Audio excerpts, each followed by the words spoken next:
आज की कहानी का शीर्षक है गौतम बुद्ध और महाकाश्यप की कहानी। इस कहानी में हम जानेंगे कि कैसे बुद्ध ने शिष्यों को मौन का महत्व समझाया और उन्हें मौन का रास्ता दिखाया।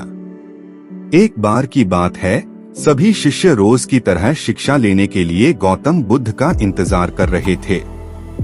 वह सभी साथ में बैठे थे, केवल एक शिष्य को छोड़कर, जिसका नाम था महाकाश्यप। वह हमेशा उन शिष्यों से अलग बैठा करता था और वह किसी से बात भी नहीं करता था। वह हमेशा मौन में रहता था। उसकी अपनी ही एक दुनिया थी। सभी शिष्य उसको देखकर पागल और मूर्ख समझते थे।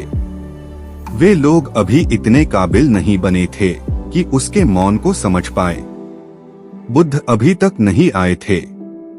एक शिष्य बोला, आज तो बुद्ध ने आने में काफी देर लगा दी, जरूर उन्हें कोई जरूरी काम आ गया होगा। दूसरा शिष्य बोला, हाँ तुम ठीक कह रहे हो, वरना बुद्ध हमेशा ही वक्त पर आ जाते हैं। काफी देर बाद बुद्ध उन शिष्यों के पास आए। बुद्ध को देखकर सभी ने उनको प्रणाम किया। बुद्ध के हाथों में एक कमल का फूल था। वह पेड़ के नीचे अपने स्थान पर बैठ गए और काफी देर तक उस फूल को देखने लगे। उस फूल को देखते देखते ही उन्हें और वक्त गुजर गया। सभी शिष्य एक दूसरे की तरफ देखने लगे कि आखिर बुद्ध कब बोलेंगे।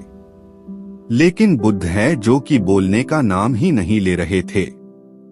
बहुत देर बाद बुद्ध ने प्रतिक्रिया दी, लेकिन वह प्रतिक्रिया उनके शब्द नहीं, उनके आंसू थे। उस फूल को देखते देखते ही उनके आंसू गिरने लगे। सभी शिष्य बुद्ध को बड़े गौर से देख रहे थे। तभी पीछे से महाकाश्यप जोर जोर से हंसने लगा।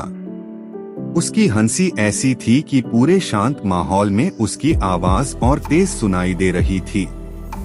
उसके बाद महाकाश्यप ने हंसना बंद कर दिया। बुद्ध ने अपना ध्यान कमल के फूल से हटाया और शिष्यों की तरफ किया। एक शिष्य बोला, बुद्ध, हम सभी कब से आपकी प्रतीक्षा कर रहे हैं, लेकिन आप तो इस फूल को ही देखे जा रहे हैं। बुद्ध बोले, यह फूल शांति, पवित्रता का सूचक है और मौन में ही इसके गुण दिखते हैं। जब तुम लोग मौन का अर्थ समझ लोगे, तब शब्दों की जरूरत नहीं होगी। शब्दों के माध्यम से जितना ज्ञान दिया जा सकता था, वह मैं तुम लोगों को पहले ही दे चुका हूँ। और जो ज्ञान शब्दों से भी परे होता है, वह मैं मौन के द्वारा महाकाश्यप को दे चुका हूँ। दूसरा शिष्य बोला, बुद्ध, पर महाकाश्यप के हंसने का क्या कारण था? बुद्ध बोले, महाकाश्यप को वह मौन समझ आ गया था जो तुम लोगों को नहीं आ रहा था, इसलिए वह तुम लोगों की नादानी पर वह हंसा।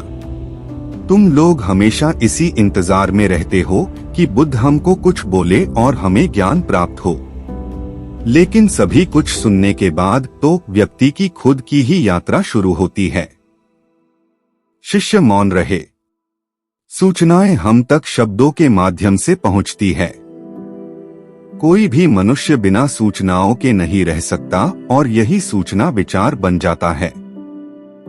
हमारी भी यही समस्या है कि हमें अपने मन में कुछ ना कुछ विचार डालने ही होते हैं, लेकिन इन अत्यधिक विचारों से हमें कुछ प्राप्त नहीं होता, क्योंकि विचार सहायक तो होते हैं, लेकिन हमारा उनमें अटक जाना हमें आगे बढ़ने से रोक देता है।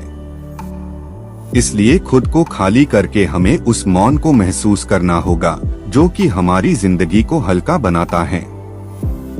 हेलो दोस्तों, उम्मीद है कि आपको ये स्टोरी अच्छी लगी होगी। स्टोरी अच्छी लगी हो तो स्टोरी को लाइक और अपने दोस्तों के साथ शेयर करें। तो मिलते हैं फिर ऐसी ही स्टोरी में नेक्स्ट स्टोरी वीडियो में।